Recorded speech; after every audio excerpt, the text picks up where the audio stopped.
dapat ay ating mapagtagumpayan. Kahit nasasaktan itong kalooban, sa aral ng Diyos tayo ay manangan.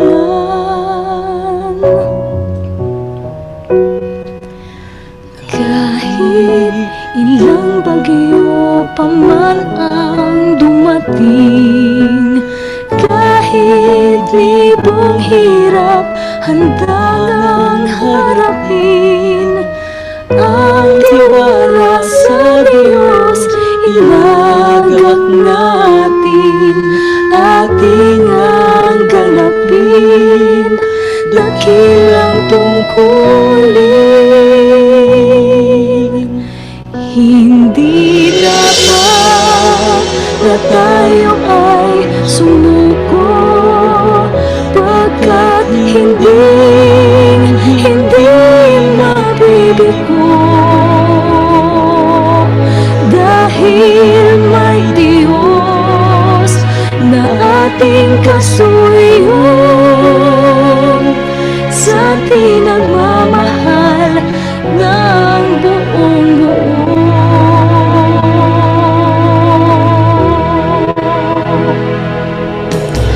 Ang araw sa atin laging nakatingin, sa gabi naman may talang nagnilingin.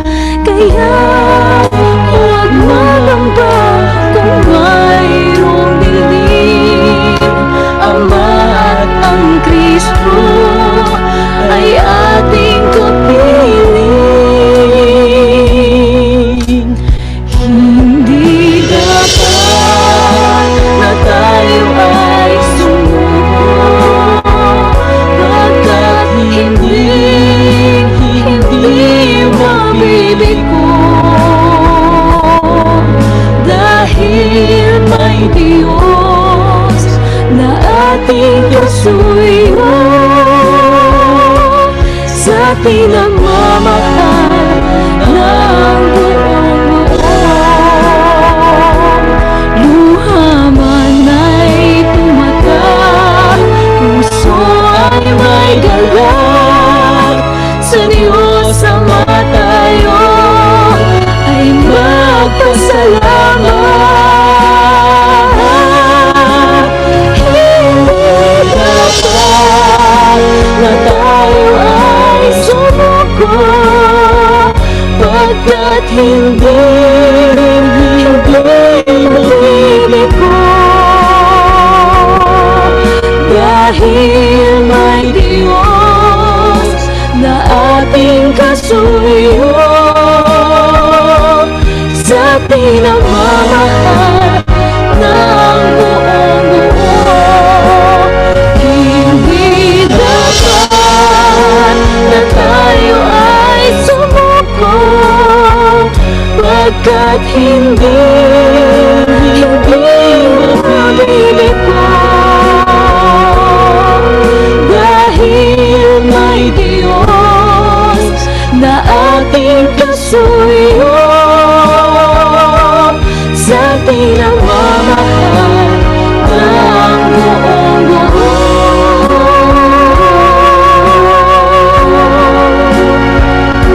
Sa atin nagmamahal ng buong buo.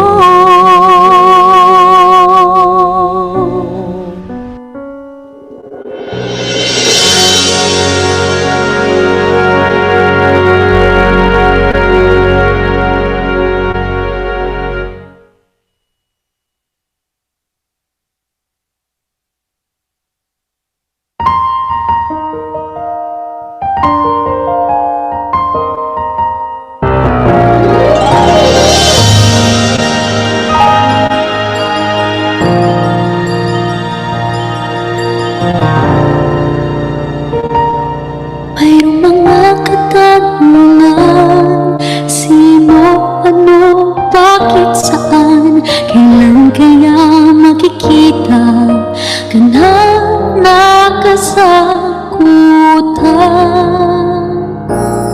Akala ko sa pagkanta, lubos ko nang malalaman, bagay na nung ako'y bata, hiwaga ng buhay.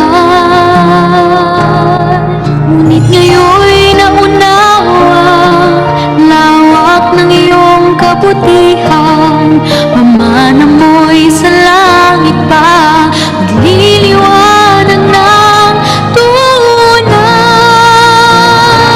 Kay sarap mabuhay ng kasama ka, may hirap man ay di alintana. Sa puso ko ay mayroong pag-asa, sa iyong paraiso ay isasama. Do'y di naluluha pa, ligaya ay walang hanggan. Kay sarap mabuhay ng kasama ka, may hirap man ay di alintana. Sa puso ko ay mayroong pag-asa, sa iyong paraiso. Kay sarap mabuhay ng kasama ka, may hirap man ay di alintana. Sa puso ko ay mayroong pag-asa, sa iyong paraiso.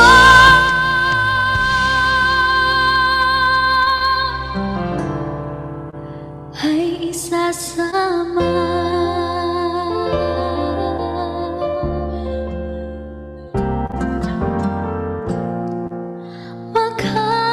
Makakapiling ka.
sana'y makapiling sa paraiso.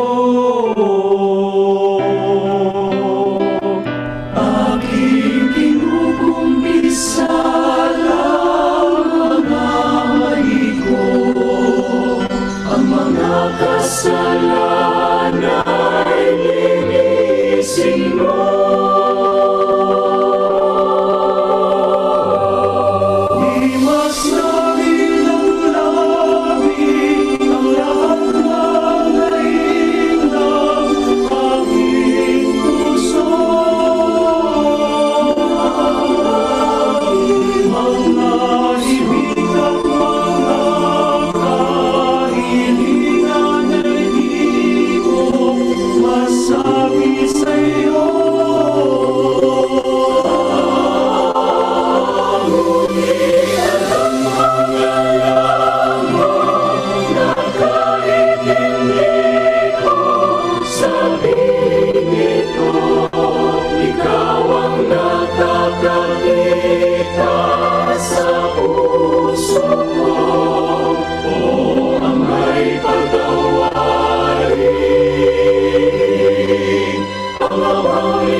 Brothers, sisters, and fellow men, the scriptures has prophesied perilous times ahead.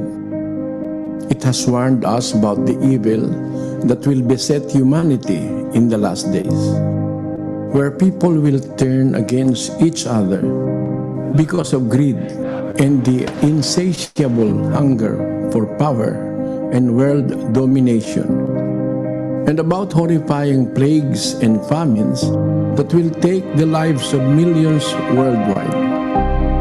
We are now starting to witness these signs one by one. Unrest and turmoil all around. The unmistakable stench of evil can be felt everywhere. And people are starting to look for answers and are not finding one. It is time to come together as one and humble ourselves before the Lord of hosts. Let us kneel down and lift our supplications to Him that has the power to save us against the rulers of the darkness of this world and the spiritual wickedness in high places. Let us call upon God Almighty for the sake of our children and our children's children, and for every inhabitant of this world who seeks hope and salvation, that we may find peace in our hearts and hope in the great beyond. Despite the predicament that humanity is now facing, brothers and sisters and fellow men, let us prepare our hearts in prayer.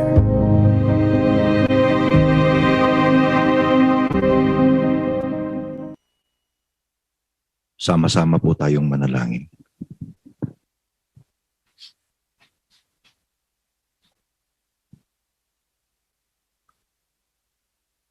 Ama naming dakila at makapangyarihan. Our Father, great and almighty, Sa pangalan po ng iyong buktong na anak, in the name of your only begotten Son, kaming muling Father, once again, ng aming mga puso. all together we unite our hearts.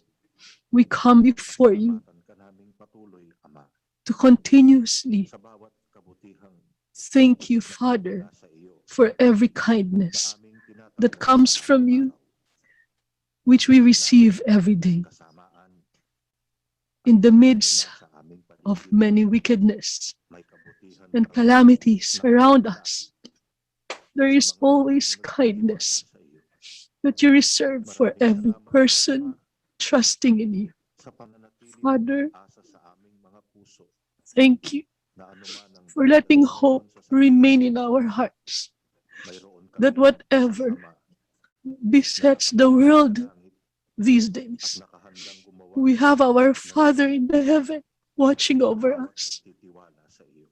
always ready to do good Kami ng kapatawaran, Ama, for every soul sa that aming trusteth nagagawang in you. mga kasalanan, Father, sa aming mga pagkukulang. we pray for your Buti sa forgiveness unawa ang aming mga puso, for the sins that we commit, mabuhay for sa our ilalim shortcomings. ng pagkatao Please sa iyo. purify our Muli hearts. kaming sama-sama Let us always live sa oras na ito, with fear of you. bubukas ng aming Once again, kalooban all sa iyo. together we open our May hearts to you, kanya-kanya po kaming daladalang mga each of us. ibig naming ilapit sa iyo. We Mga have balisa ng aming mga supplications, kaloobang worries in our hearts, which we know can never be solved by anyone else except the power of your compassion. Once again, Father, we beseech you, please touch our human bodies. Please heal those who are sick and comfort the hearts of those who are in sorrow. Help us to open our hearts, looking at the future, looking forward to your promises, to your promise for those people who will be faithful to you, and that our hearts will witness and realize that everything that happens to us should lead us to repentance and humility before you, for us to learn to turn away from all wickedness that we do, and to earnestly seek and learn your will for our good and of our loved ones. Father, please bless our families, all your creations in the world. Bless those souls who have learned to show compassion to their fellow men, those who sacrifice for the good of our fellow men. Please help those who are in difficulties. Help us all, human beings who you have created, to feel compassion towards our fellow men. Please help those in the government to care for their constituents. Once again tonight, we entrust unto you all the worries of our hearts. Father, have mercy on us all. We thank you in the name of our Savior Jesus Christ. Amen.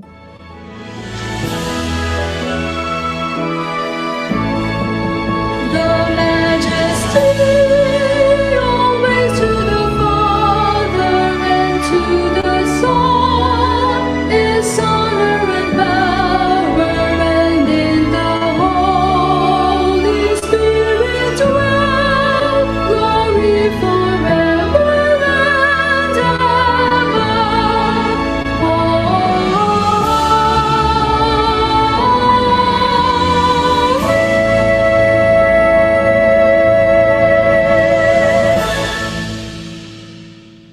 Naway tanggapin po natin May we ang all basbas receive the blessings and the love of our Father God in the heavens, the saving grace and the healing of our Lord Jesus Christ, and the continuous union of the Holy Spirit always remain in our hearts, especially unto our children, forever and ever. Amen.